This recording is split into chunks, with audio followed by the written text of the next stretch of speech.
I was asked in my first term at Oxford to do a sketch in this one-night show at the Oxford Playhouse. And I'd never written anything, and I'm not really naturally a writer. So I just had to invent a sort of, 5 minutes of something at 48 hours' notice. I just stood in front of the mirror and started to mess about with my face, basically. And this strange, surreal, non-speaking character evolved.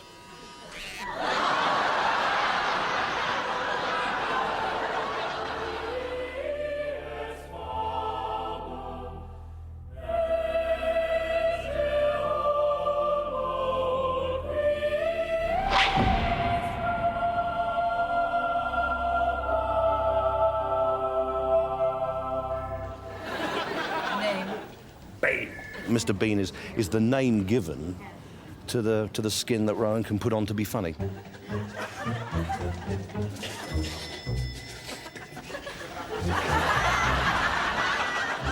You've got a character who is quite intelligent and subversive, but you've also got a character who looks odd and behaves in an odd way and has odd solutions to problems.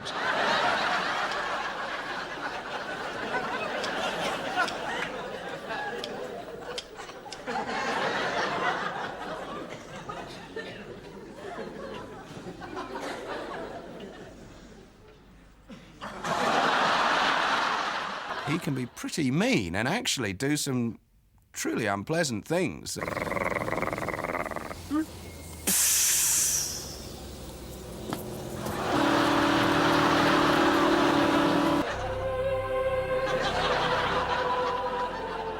The story of Bean is inextricably linked with the story of Rowan Atkinson.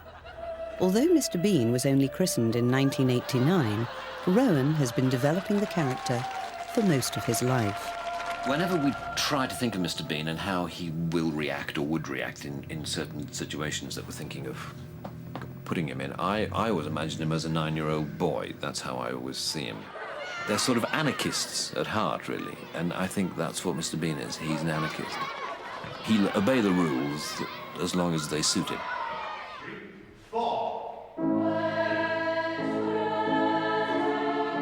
Rowan Atkinson was educated at Durham Cathedral Choir School. He is still remembered by his old headmaster, Canon Grove. I had a member of staff named Cyril Watson who produced plays, and one year he chose St. Joan. And it was obviously a spark of genius on his part to see that Rowan was the perfect person for the Dauphin. It was quite camp. I seem to remember the first and possibly last time I've ever played someone truly camp. Shaw's own description was that the Dauphin was a pathetic little creature, yet irrepressible, with a cheeky sense of humour, and always liable to get his own way in the end. And that could be a sort of scenario for Mr. Bean.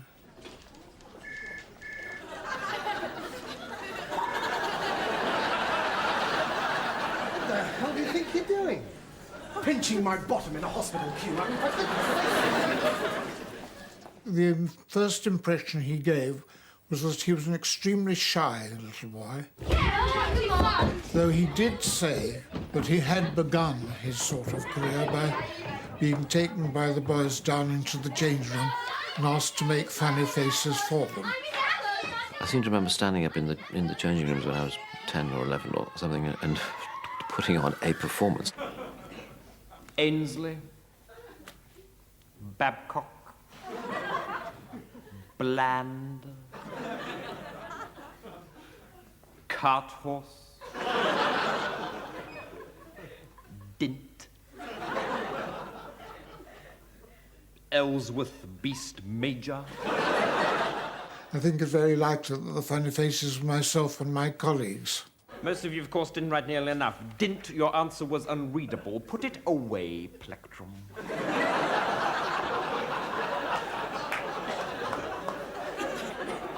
If I see it once more this period, Plectrum, I shall have to tweak you. Don't sulk, boy, for God's sake. Has Matron seen those boils?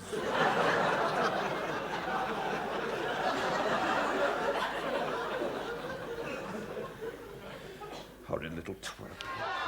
I seem to remember making people laugh, but of course that was pre-adolescence.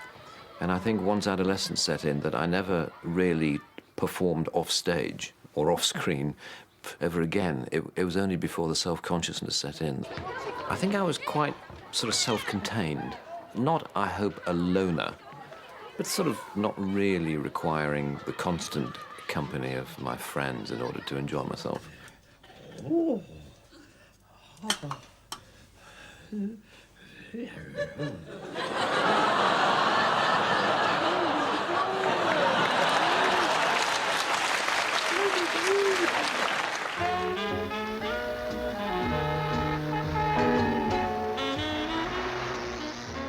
My interest in visual comedy was based on discovering a film by Jacques Tati called Monsieur Hulot's Holiday, which I discovered when I was in the sixth form at school because I was the projectionist. And myself and a friend were in charge of that operation, and it enabled us to sort of leaf through film catalogues and order whatever films came into our minds.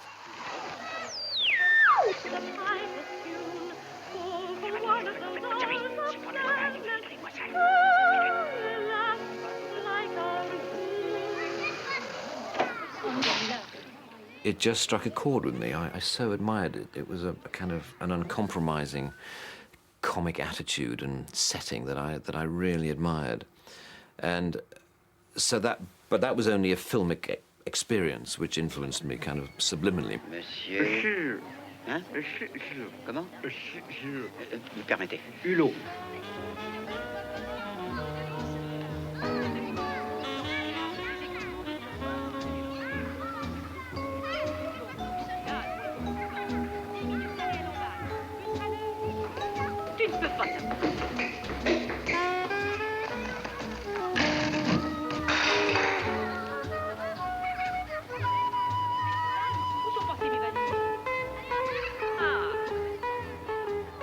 It was something that I forgot about, really, for the 3 years I was at Newcastle University, from where I went to Oxford University. And it was there, really, that it sort of returned.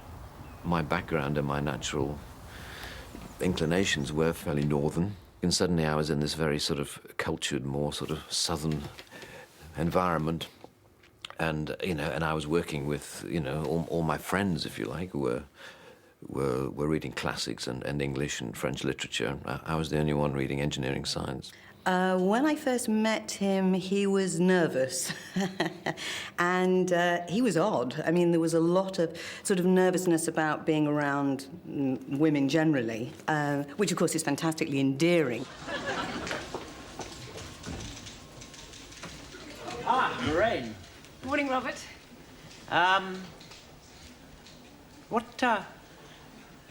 What do you do at nights? I beg your pardon? Do you eat at night? Or what? Well, as a rule, yes. Aha! Yes. Yes. Well, yes, well, I do, actually. I quite often go to a pub on my way home. But tonight I thought I'd really splash out on something a lot better. Go somewhere really nice. Would you like me to join you? No, don't trouble yourself. No, it'll be,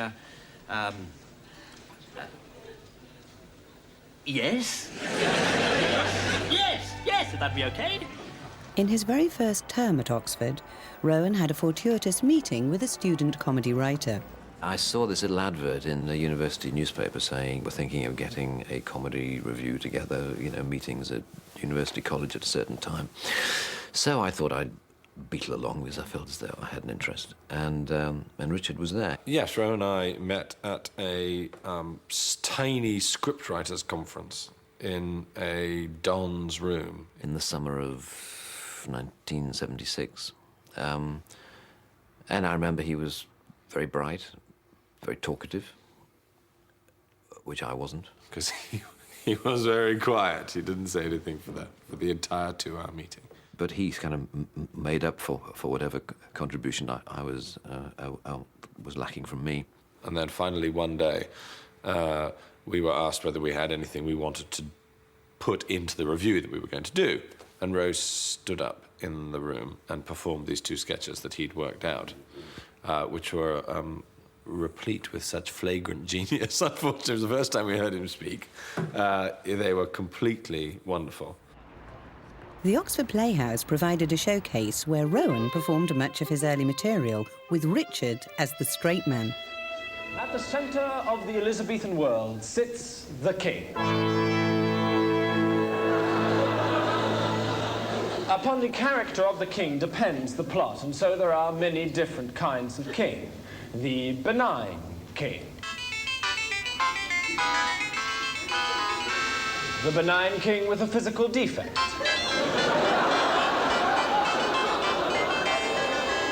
The benign king with 2 physical defects. The mad king. Somebody who saw one of these early shows was BBC producer John Lloyd. It was not like any review that I had ever seen, partly because of Richard Curtis's genius. The lateral jumps it made in terms of subject matter, it would always just start, you know, and often very surreal and rather European, like a sort of strange. She used to describe them as Czechoslovakian cartoons, where this little man would come on and be chased around the stage by a spotlight with the music of a clarinet playing. It didn't obey any of the rules of student sketch writing. It didn't appear to be like anything else. It wasn't like what we were all doing at the time as Monty Python sketches. And the shows usually took the form of something very visual, sort of mime thing. It was a famous mime with where he mimed to a sort of Beethoven piano sonata.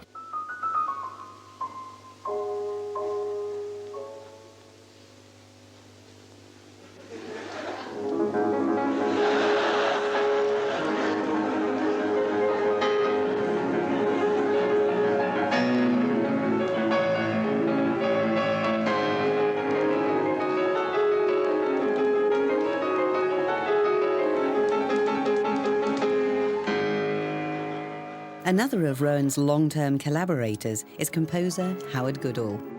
He is very musical, and we've always done a lot of musical sketches on the stage show, which is probably why I've been more involved than musical directors normally are in a comedy show. He did one where he was a concert pianist playing Beethoven, he did one as a conductor, he did a AC/DC guitar mime, and he did a thing called drumming, which we worked on together.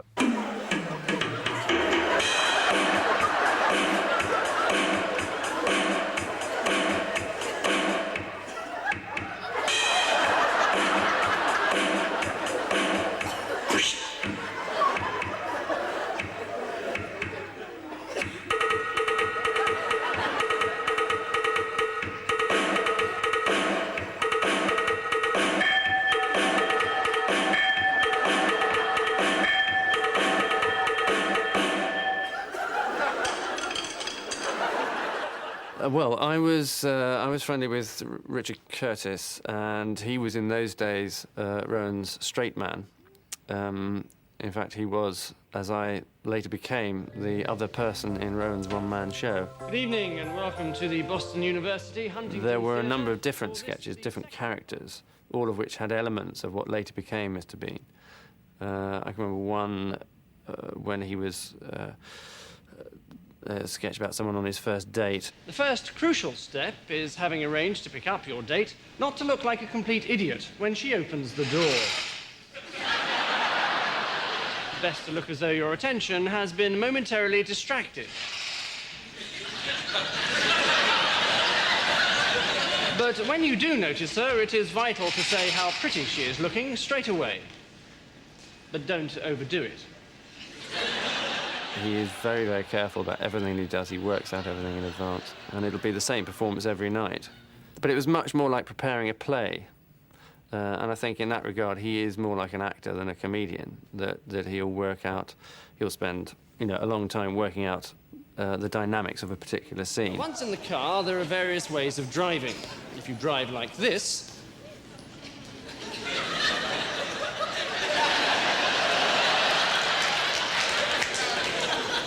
you might lose her respect. If you drive like this...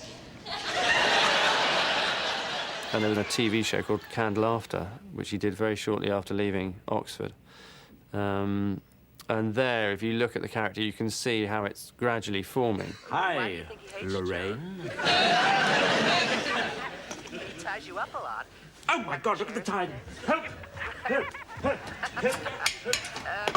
Why do you think he does that job?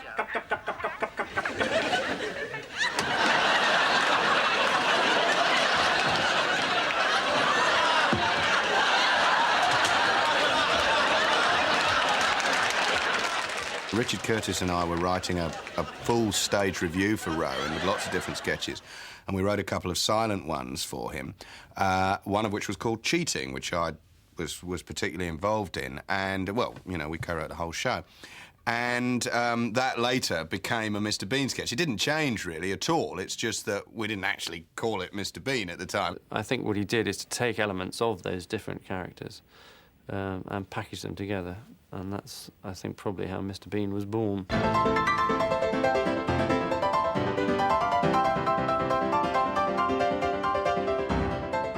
You're all about 22. You're touring with one of the great comic geniuses of the century. And you're still 22, and you're 3 friends. So how do you handle that? Because obviously the minute Rowan walks on stage, he has 5,000 people or 3,000 people in the palm of his hand. And it's an extraordinary gift. And we don't really discuss it very much, but that's what's happening. Hello. It's nice to see you all here. Now, as the more perceptive of you have probably realized by now, this is hell. And I am the devil. Good evening. But you can call me Toby, if you like. We try to keep things informal here, as well as infernal. That's just a little joke of mine. I tell it every time. Now, murderers. Murderers, over here, please. Thank you. Looters and pillagers, over here. Thieves, if you could join them. And lawyers. You're in that lot. Villains are always more fun to play than good guys. That's a well-known fact. I enjoy characters who have a vindictiveness in them. I always have done it. In the end, it's just more fun.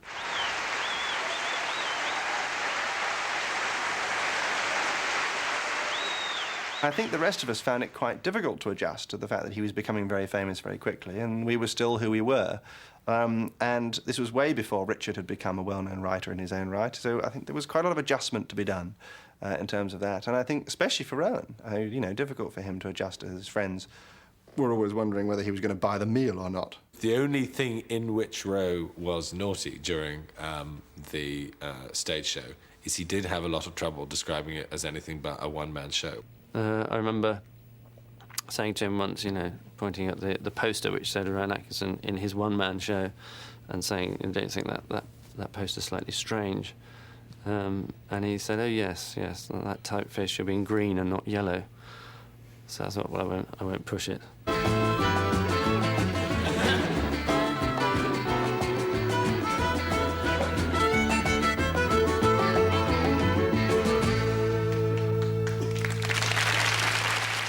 John Lloyd asked if I wanted to join this team of people he was getting together to do a new topical, satirical comedy sketch show. The BBC, who in those days were much more paternal than they are now, said to Rowan, it would be much better if you had some other people in the show, because then if you're good, you'll shine, and if you're not good, they'll support you, and it'll mean you don't have to do a quarter of the work. So I was at this crossroads, really, and I had to choose between doing a show on my own or doing a show with 3 others.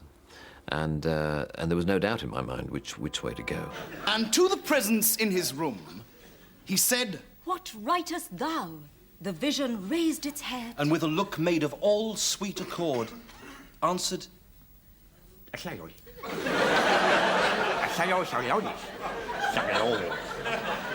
was only rarely in Not the 9 O'Clock News that, you know, that my special interest in visual comedy was ever allowed to burst through. The rest of you will watch a mime called, and if there's any sniggering, there'll be trouble, Alternative Car Park.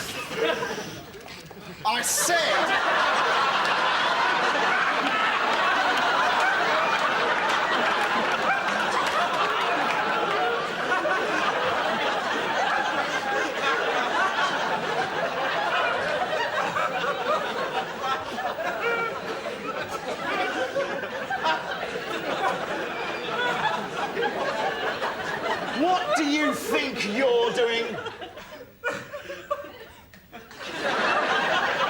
What? I'm the mime. Well, why didn't you say so? Right, get on with the mime. I am a mime. My body is my tool. The ideas we had for visual characters were, you know, rather unfocused, let's say. But the man who bumped into the tree was one of those rare occasions when it sort of got through. I can remember Richard Curtis and Rowan coming in very early, not the 9 o'clock news, and saying, we've got this great, great script, it's the best script we've ever written. And it consisted of, it says, Rowan is walking down the street and he sees the camera and then bumps into a lamppost. And I turned over the page expecting the great delivery of the line. I said, well, what's this? What's the joke? He said, well, it's really funny. I said, this isn't funny at all. It's hopeless. It doesn't work at all. And they said, well, can we do it? Please, please, please. Can we have a couple of hours with the camera? And I said, sure. They went off and shot it with the director. It came back, and it was absolutely brilliant.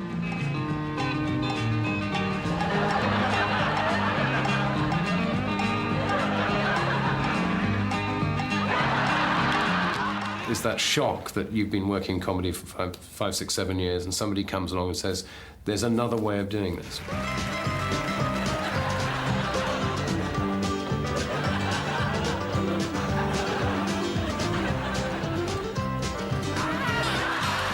He has not had to compromise. He's done pretty much exactly what he wants to. The compromises he's made have generally been so as not to upset his mother, you know, not to say too many rude words because she might not like it. I seek information about a wise woman. The wise woman. The wise woman. Yes, the wise woman. It started off as being something completely different about bicycle thieves in North London. And over time it developed into a medieval sitcom. So how it went down that road, I don't know. 2 things, my lord, must ye know of the wise woman. Yes? First, she is a woman. And second, she is... wise? You do know her, then? No, just a wild stab in the dark, which is incidentally what you'll be getting if you don't start being a bit more helpful. I delighted in Blackadder in those very long, ornate things, you know, Baldric, that's the most disgusting thing I've seen. Since Cardinal Wolsey got his knob out at Hampton Court and stood at the end of the passage pretending to be a door. Oh, shut up, Balders. You'd laugh at a Shakespeare comedy. The Blackadders were very complicated by the end, it has to be said, because there were, you know, 6 or 7 people working in a room, all of whom were capable on their own of developing entire projects, attempting to squeeze all their creative energy into a 2-dimensional situation comedy. Row, row, row your punt gently down the stream. Belts off, trousers down, isn't life a scream?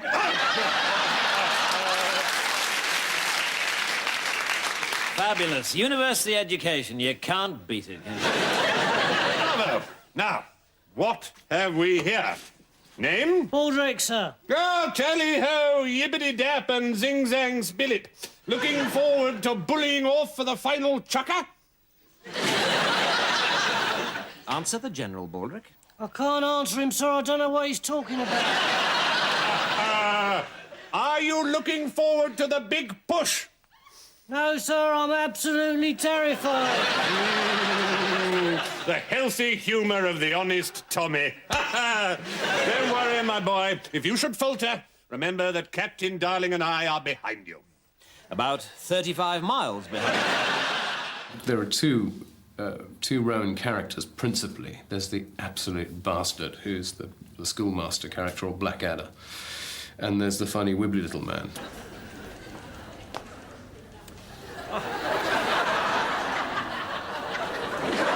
Who's actually an utter bastard as well. They're both bastards. In 1989, after the consideration of a long list of vegetables, the funny little wibbly man was given the name of Mr. Bean. Quite unexpectedly, this unfashionably silent comedy was an immediate hit. One of the secrets of the Bean visual humour is the careful and highly detailed preparation that goes into filming. I'm not at all sure that I enjoy acting, because I just find it so worrying and difficult. I enjoy planning things, I enjoy thinking about things and, you know, contributing to the creation of things. The window down or a head emerging if you wanted a nice entrance for yourself, trying to get out of the train. Almost without seeing the window come down, just the sense of the grappling hand, of the hand coming out, you know, where's the knob? Each and every Bean moment is meticulously choreographed. I don't know. I suppose I'd seen that he arrives in this shot already sort of faltering, you know what I mean? Though we just get the sense, or at least not necessarily that he's acknowledged his loss of ticket in the opening shot, but he could be looking for it. And I'm still fairly confident. Yeah. And then when we pick him up profile, that he's sort of starting to falter, and there's a little bit more of the, oh bloody hell, I haven't got anything. If this angle works best, that's lovely, the change of direction, if you see what I mean. I'm always aware that of any 10 suggestions I might come up with, 3 or 4 or 5, maybe along the same lines that he's thinking. But I'm always unnerved by the fact that on almost all the other occasions, he's so far ahead that I then have to choose between, you know, open-mouthed admiration or a very quick recovery, where I say, yes, I felt something similar would probably do very well, and then scuttle off and try and get to the cameraman before he does. This bag could do with being 6 inches longer. 6 inches longer? Yeah, I think so. How fast can you go? So one corner of the bag would go through and get stuck, and then he'd come back and then think, well, there's only one way out, and that is to go over the top.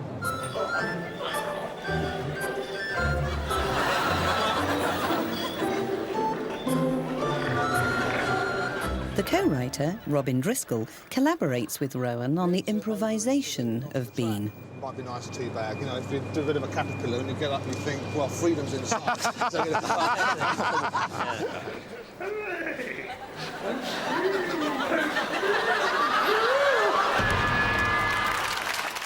One of the reasons why Mr. Bean has gone on is because actually the process of creating him is quite a lot of fun. You think of a basic situation, just as you're walking around, you're in a barber shop, and you think, yes, this is a place where people don't talk to each other. And then you sit down at the computer and you think through, as you would with a normal piece of writing, 5 things that might happen. Sorry, look, can I just leave Jamie here with you for a moment? I mean, I've left my purse in the shop back there. But just give him a good haircut, will you? Be good, Jamie. Sorry to stop, but I have a feeling that if this happened, that Bean would, or some, you know, normal people would say, hang on a minute, he'll be back in a second and I'm first. You know what I mean? But they'd be, because in the end, the real barber's only 10 yards that way. So he would, I'm not sure he would immediately presume to take on the role of the barber unless he had an extra kick. I mean, maybe actually Jamie says something like, come on. Would Jamie take his own cap off and look at Bean so that we see you? Yeah, like that expectant thing. Yeah. And there's a kind of moment between the two of you. Yes. Yes, that might be quite good.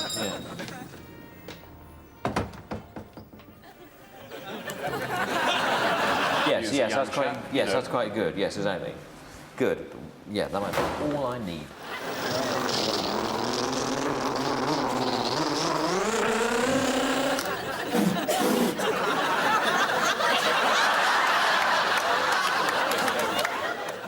Actually, you have to act it out, because one of the things Mr. Bean is meant to have is not a lot of props. So, like, I remember when I was doing the Royal lineup one, I put on a jacket, put on a tie, put some handkerchiefs in my pocket, stood in the middle of my bedroom and said, right, what do I do now if I want to try and make people laugh?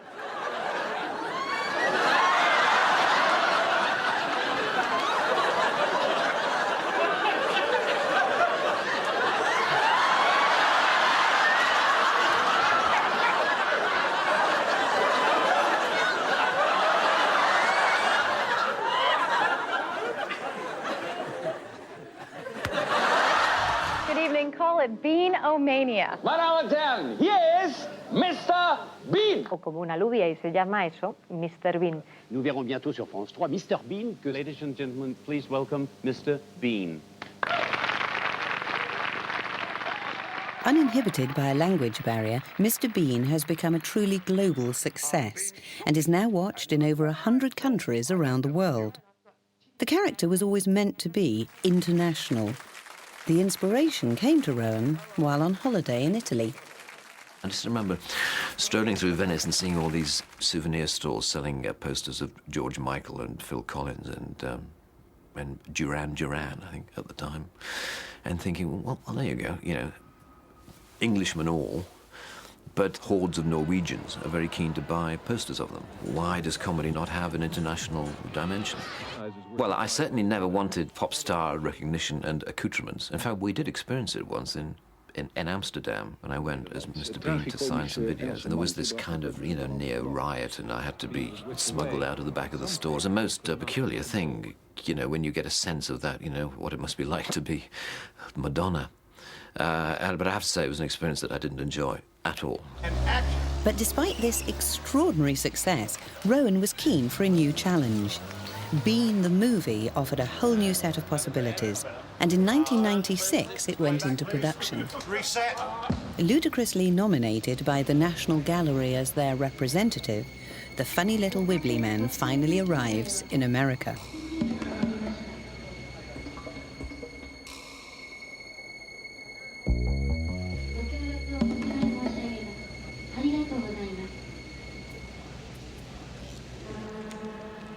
He gets a bit of a warm reception at Los Angeles airport and immediately gets on the wrong side of the police.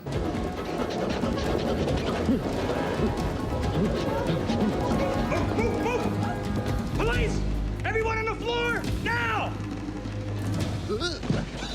Not you, sweetie.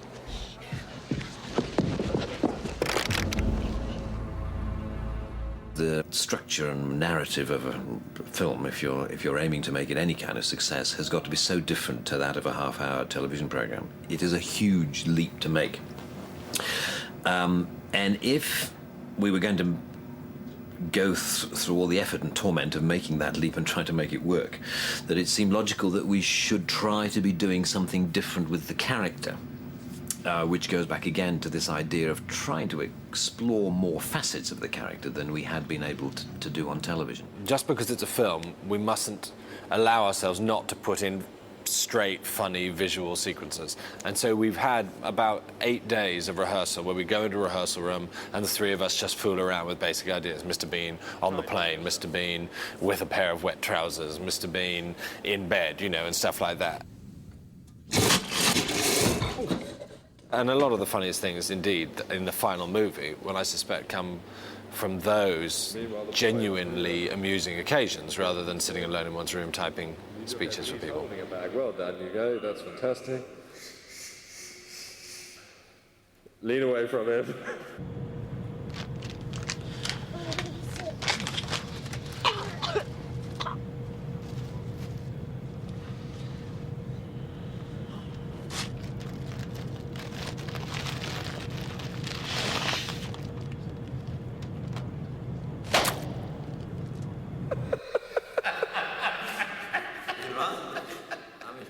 Rowan has always been more comfortable working within a close circle of collaborators, and Mel Smith, director of The Tall Guy and co-star of Not the 9 O'Clock News, was an obvious choice to direct the Bean movie.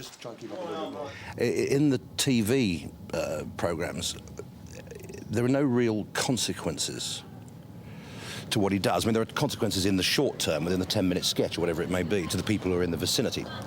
The interesting thing about doing a film is that there are real consequences in our story, and what he does actually impacts on other people.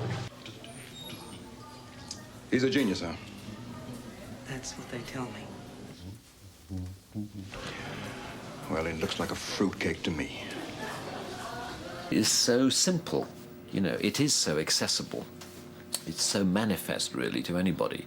Some people who prefer a bit more intellectual content are probably disappointed by most Mr. Bean sketches and may therefore be disappointed by the film. But that doesn't worry me so much. I enjoy the simplicity of him and his comedy, and the sort of universal identification, I think, that people throughout the world seem to feel for the character.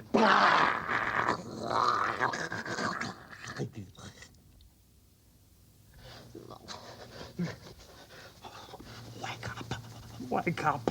I don't know what to say about Bean. He's clearly a Force 10 disaster area, but God, help me. I like him.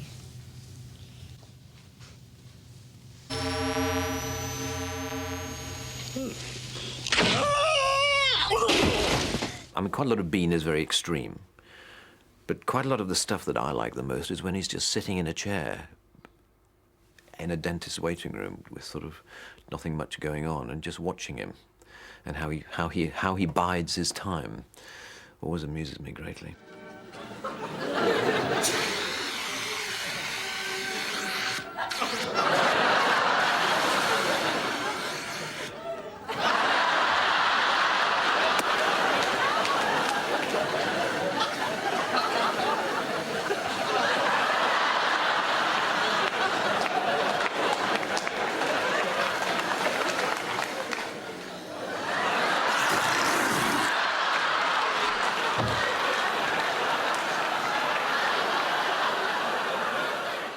I think Mr. Bean is Rowan Atkinson.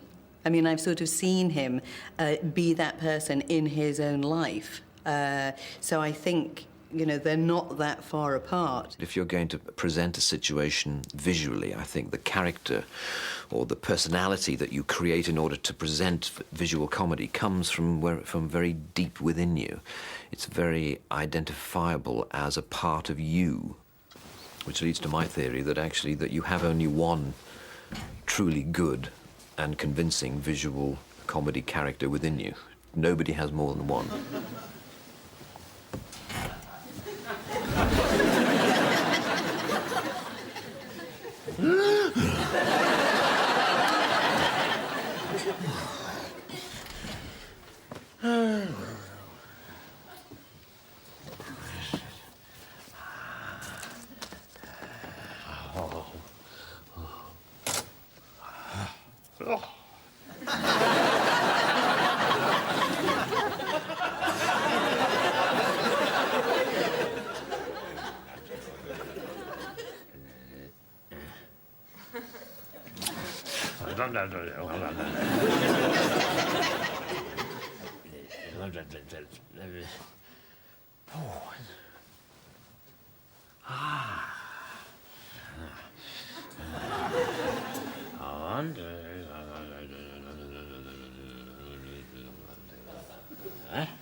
Oh.